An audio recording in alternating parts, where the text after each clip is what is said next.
Hey guys, so this is the last day of the Minimalism Challenge, day 5, which is going to be cleaning out your purse and your bag.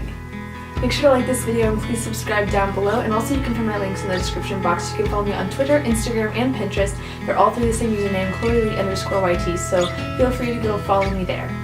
So without further ado, let's go ahead and get into the video.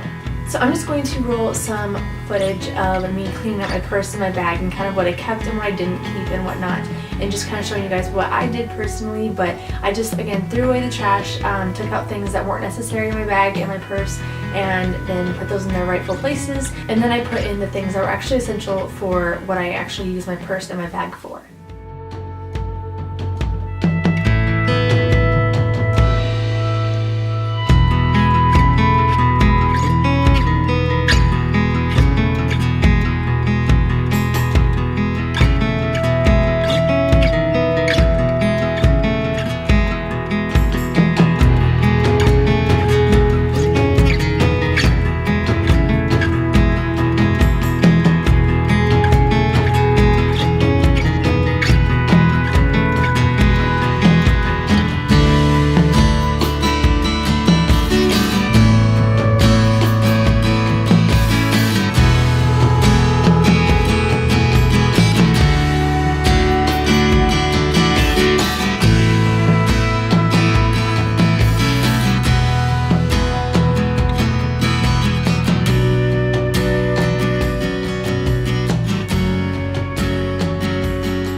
So that's it for this video. I really hope that you guys enjoyed this series / challenge that I did. I know I really enjoyed it personally, and I hope that you guys got some inspiration and are able to become a minimalist in 2018. Thank you guys so much again for watching. Make sure to like it and subscribe down below, and check out my links to follow me on Twitter, Instagram, and Pinterest. I will see you guys in my next video. Bye guys!